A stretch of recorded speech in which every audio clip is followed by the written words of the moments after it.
Esiet sveicināti! Šodien rit 26. Ukrainas kara diena. Ukraiņi aizstāv savu zemi. Lai gan mēs uzskaitam dienas, bet pie kara pierast nevar. Tā pašā laikā mēs notikumus Ukrainā, protams, redzam arī caur savu Latvijas prizmu. Līdz ar to tādēļ šodien, pirmdienas sarunā ar Aināru Šleseru, mans pirmais jautājums: kā tu vērtē šī brīža situāciju Ukrainā? Sveiki, Līga, sveiki, skatītāji! Ir izmainījusies ne tikai Ukraina, ir izmainījusies visa pasaule, ir izmainījusies Latvija, bet, protams, kara darbība notiek Ukrainā.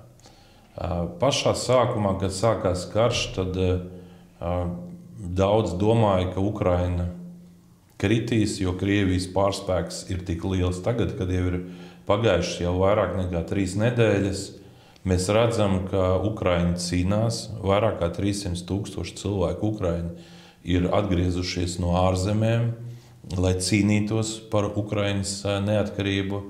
Un skaidrs, ka Krievija to nav gaidījusi. Tas, ko mēs šodien redzam, ka Kijevas ieņemšana nav notikusi. Karaspēks Krievijas, kas patreiz atrodas apkārt Kijevai, neuzbruk vairs. Notiek kaut kāda nogaidīšana, bet pamatkaujas notiek Ukrainas dienvidos, blakus Mariupolē.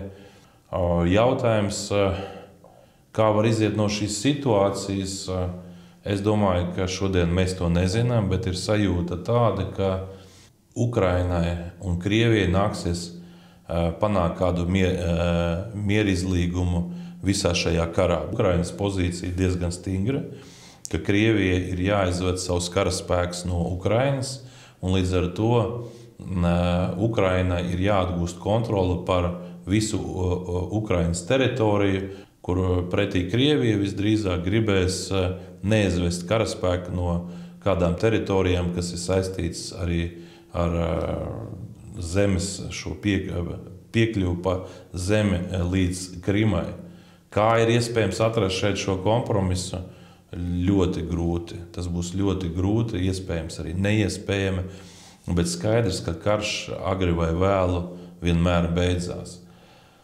Mana pārliecība ir tāda, ka šodien Ukraina tiešām cīnās ne tikai par savu neatkarību, bet viņa arī cīnās tiešām par visu Eiropas drošību un neatkarību, jo neviens nezina, kas būtu bijis, ja Ukraina tiktu ieņemta dažās dienās. Tā kā tas nav noticis, tad, protams, šis pirmais plāns ir izgāzies, bet karš joprojām turpinās. Man ir pārliecība tāda, ka Ukraina tomēr savu valsti aizstāvēs un noturēs. Krievija nespēs to pārņemt, bet jautājums ir par tām robežām un nosacījumiem. Tas, kas notiek, un tas, ko Krievija negaidīja, ka Ukrainas prezidents Zeļenskis diezgan aktīvi rīkosies, uzrunājot cilvēkus no dažādām valstīm, politiķus, parlaments. Viņš ir uzstājies ar uzrunu, protams, attālinātā formātā, gan ar Vācijas parlamentu, ar Amerikas kongresu, ar Lielbritānijas parlamentu, Šveices, Izraēlas, pat nevar izsekot, bet viņš katru dienu uzstājas ar šādām uzrunām, un viņš stāsta par notikumiem Ukrainā, un principā visa pasaule seko šim traģiskajam realitātes šovam, kā daudzi to ir nodēvējuši, ikdienā caur televīziju, jo iepriekš jau bija tā, ka notika karš, un neviens jau nezināja, kā tas notiek patreiz. Cilvēki ar saviem telefoniem tur filmē visu notiekoši. Tas ātri tiek izplatīts sociālos tīklos, un cilvēki ierauga tās reālās briesmas un ārprātu, kas patreiz notiek Ukrainā. Teikšu tā, ka ir ārkārtīgi svarīgi Latvijai mācīties no visa tā, kas notiek pasaulē, arī no kļūdām.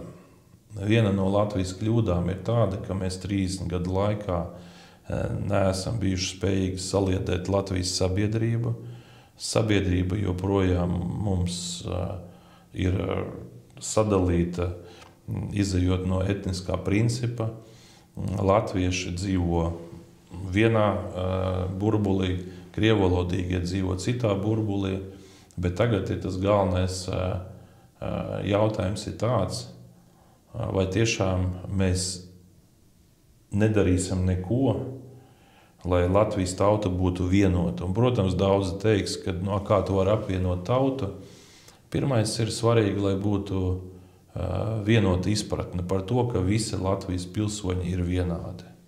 Tātad katrs cilvēks, kam ir Latvijas pase piešķirta, viņš ir vienāds ar citu pilsoni. Nevar būt tā, ka vieni pilsoņi ir pareizie, vieni ir nepareizie. Tā ir šodien Latvijas problēma, kuru mēs joprojām neesam atrisinājuši. Un tāpēc būs ļoti svarīgi panākt to, lai tiešām latvieši, krievi, ukraiņi, ebreji, poļi, visu tautību pārstāvi, kuri ir Latvijas pilsoņi, būtu kā vienota nācija. Tieši tā, tu šobrīd jau pārgāji faktiski pie jautājuma, ko es tev vēlos uzdot kā otro. Tātad mūsu partija iet uz vēlēšanām, mēs tam rūpīgi gatavojamies, mums ir 50 punktu programma. Bet ko tu minētu kā mūsu partijas pamatvērtības, jeb šos te sauksim viņus par 3 vaļiem, uz kuriem mēs stāvam un par kuriem mēs stāvam? Tu jau pasteidzies uz priekšu, viena no šīm te vērtībām bija nācijas vienotība. Jā, vienot, nevis šķelt. Šāds ir šis lozungs, kuru mēs esam pacēluši. Ir svarīgi, lai visi Latvijas cilvēki, pilsoņi pirmkārt būtu vienoti. Arī tie, kas nav pilsoņi, arī viņiem ir jājūtas, ka viņi ir daļa no Latvijas. Mums jādara viss, lai tiešām cilvēki dzīvot pārliecībā, ka neviens nekad neuzbruks atbrīvot Latviju. Ne Puķins, ne kāds cits cilvēks vai politiķis nepieņems lēmumu, ka Latvija ir jāiekaro, jo redziet, šeit notiek kaut kādas lielas pretrunas starp Latvijas tautu. Latvieši, krievi, visi, kas šeit dzīvo, mums jābūt kā vienotai tautai. Un šis ir galvenais princips šodien šajā kara laikā, kas mums būtu jāatcerās. Otra lieta ir ārkārtīgi svarīga, tas ir vērtības, jo ir saprotami, ka bez stiprām ģimenēm nebūs stipras Latvijas. Šodien Latvija mirst vairāk cilvēku nekā dzimst, un tāpēc šīs ģimenes un kristīgās vērtības ir tas, par ko mums ir jāiestājas, un tās ir jāaizstāv, jo mēs redzam, ka Eiropa šodien mēģina šo dabisko, šo tradicionālo ģimeni kaut kā pabīdīt malā, bet bez šīs ģimenes, kura ir savienība starp vīrieti un sievieti, nekas labs Latvijā nebūs, un tāpēc mums par to ir jāiestājas, un tāpēc mēs arī aicinām tagad cilvēkus iet un parakstīties par šīm izmaiņām Satversmē, kuras nostiprinās šīs tradicionālās ģimenes vērtības un šo tradicionālo ģimeni. Un trešā lieta, par ko ir ārkārtīgi svarīgi šodien runāt, tā ir ekonomika. Kā attīstīt ekonomiku, ko darīt laikā, kad cilvēki paliek bez darba. 2 gadus cilvēki tika mocīti ar visiem šiem Covid ierobežojumiem, tagad sākās šis karš Ukrainā, un atkal cilvēki nonāk situācijā, kad tiek pazaudēts darbs. Daudz cilvēku grib braukt projām. Ja cilvēki brauks prom no Latvijas un nepaliks, tad agri vai vēlu mēs piedzīvosim to, ka šī Latvijas valsts pastāvēšana tiešām būs apdraudēta, jo ja valstī pensionāru skaits būs krietni lielāks nekā strādājošo skaits, tad jautājums, kā mēs šo valsti varēsim uzturēt, jo pensionāriem ir jāsaņem pensijas, un pensijas viņi var saņemt tikai tad, ja ekonomika strādā normāli. Līdz ar to mums jādara viss, lai ekonomika attīstās, lai mēs veidojam tiešām divpusējās ekonomiskās attiecības ar visām pasaules valstīm, lai Latvijas preces iekaro citus tirgus, lai mēs mēģinām ražot pēc iespējas vairāk, lai lielāka pievienotā vērtība veidojās. Diemžēl šodien mēs redzam to, ka valdība lielākoties domā, kā aizņemties. Šogad ārējais parāds būs sasniedzis jau 18 miljardus eiro. Kā šo parādu mēs atdosim, šodien valdība nemaz nesaka, bet mēs to zinām, ka šis parāds tiek uzkrauts uz nākamajām paaudzēm. Tātad, kā pelnīt, kā attīstīt valsti, tas ir ļoti svarīgi. Un šodien ir ārkārtīgi svarīgi, lai tieši jaunākā paudze, studenti, kuri ir pabeiguši augstākās mācību iestādes Latvijā, lai viņi nebrauc projām, bet lai viņi strādā Latvijā. Ir svarīgi, lai tie, kas ir aizbraukuši dzīvot vai strādāt uz ārzemēm vai mācīties, lai viņi atgrieztos uz Latviju. Līdz ar to šī ekonomiskā izaugsme, kurā mums ir jāapvieno labākie prāti, cilvēki, kas ir ieguvuši ekonomisko pieredzi, tātad strādājot dažādās nozarēs, gan Latvijā, gan ārpus Latvijas, mums šādi cilvēki ir jāapvieno. Mums jādara viss, lai cilvēki zinātu, ka Latvija var būt tā valsts, kur cilvēks var strādāt, pelnīt labi un arī dzīvot, ka viņam nav jāmūk uz citu valstu projām tikai tāpēc, ka viņi nevar pabarot savu ģimeni. Tāpēc ekonomika būs viens no būtiskākajiem jautājumiem, par kuru būs jārunā jaunajai valdībai pēc nākamajām vēlēšanām, un es ceru, ka Latvijas sabiedrība tiešām gribēs nomainīt esošo varu un izdarīs visu, lai Latvijai būtu profesionāļu valdība. Un tagad jautājums varbūt tā kā no citas jomas, bet nemazāk būtisks, kas saistās ar informatīvo telpu. Jo, lai par mums uzzinātu, ko mēs darām? Mēs sēžam mūsu partijas studijā, paši izveidotajā, un ierakstam sarunas. Un šādā veidā informējam par sevi. Bet Latvijā ir sabiedriskā televīzija, kura faktiski, ja tā var teikt, labākajā gadījumā mūsu vēstījumus vai mūsu cilvēkus ignorē. Sliktākajā gadījumā, protams, par mums tiek radīti tikai un vienīgi negatīvi materiāli. Ainārs ir piedāvājis sabiedriskajai televīzijai iespēju uzdot viņam pilnīgi visus jautājumus, pat visnērtākos, bet ar vienu nosacījumu – tiešraidē. Kādēļ? Kādēļ tā? Tāpēc, ka ir bezjēdzīgi sniegt kaut kādas intervijas, ja patiesībā šīs intervijas ir domāts tikai tam, lai izgrieztu kaut kādu vienu vai divus teikumus no visa tevis teiktā, ieliktu iekšā kaut kādā sižetā, kurā pēc tam viņi tevi nolīdzina līdz ar zemi, jo mērķis jau uztaisīt sižetu, kas būs a priori negatīvs. Un tad, kad tagad tāds Latvijas televīzijas žurnālists Leitāns uzrakstīja man izziņu un teica, ka viņš vēlas šādu interviju. Es piekrītu uzreiz, es teicu tikai viens nosacījums.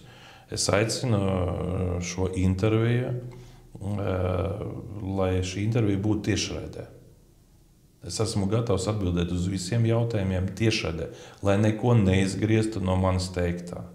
Lai sabiedrība var dzirdēt manas atbildes pilnā apmērā, nevis vienu vai divus teikumus.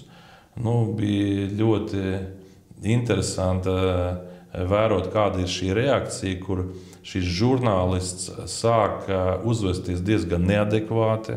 Viņš varētu tā darīt, ja tā būtu viņa privātā televīzija, bet ne jau sabiedriskajā mēdījā, kurā viņš pēkšņi sāk runāt tādā formā, kad es neesmu cienījams politiķis, ka tad, kad es būšu cienījams politiķis, tad var būt Latvijas televīzija mani paaicināt, godājamais Leitāna kungs. Vai jūs esat cienījams žurnālists? Vai šādi var uzvesties neatkarīgs žurnālists Latvijas sabiedriskajā televīzijā, kurā jūs jau pirms jūs intervējat cilvēku, jūs parādat viedokli un attieksmi, ko jūs savu antipātiju pret mani personīgi. Tātad, ja jūs esat angažēts žurnālists, ja jūs esošais Kariņa Levita režīms ir nopircis, tad jums nav vieta sabiedriskajā televīzijā, jo sabiedriskajai televīzijai ir jāatspoguļo visi viedokļi. Tā skaitā varas partiju pārstāvju viedokļi, gan arī opozīcijas partiju pārstāvju viedokļi. Es esmu opozīcijā esošajai varai. Līdz ar to, pat ja jums nepatīk mans viedoklis, ja jūs uzskatāt, ka Es neesmu pareizs politiķis, jo Kariņš ar Levitu jums patīk vairāk. Jums nav tiesību neatspoguļot manu viedokli, jo sabiedrībai ir jāzina visi viedokļi. Šodien mēs dzīvojam situācijā, kad Latvijas televīzija ir principā pārdevusies esošai varai, kura dala ordeņus, kura uzpērk žurnālistus un kura skaidri strādā roku rokā. Un es teikšu tā, aiciniet mani uz tiešraidēm, es atnākšu uz jebkuru tiešraidi, atbildēšu uz jebkuru jautājumu, bet man ir joprojām spēkā tas priekšnosacījums, lai jūs neizgrieztu kaut ko no manis teiktā. Es negribu būt kā tāds politiķis, kuru jūs izmantosiet, lai uztaisītu sev tīkamu sižetu. Ja jūs aiciniet, uzdodiet jebkuru jautājumu, un es atnākšu. Un, kas attiecās par Latvijas televīziju kopumā, tad arī Guntars Rēders izteicās pirms kāda laika, tad, kad intervēja ģenerālu prokuroru vai gadījumā Šlesera izteikumi nav pretvalstiski un tā tālāk, es teicu, Rēderkungs, gatavs ar jums tikties tiešraidē. Aiciniet, atnākšu, atbildēšu uz visiem jūsu jautājumiem. Nebaidieties no manis. Nebaidieties. Es jums neiekodīšu.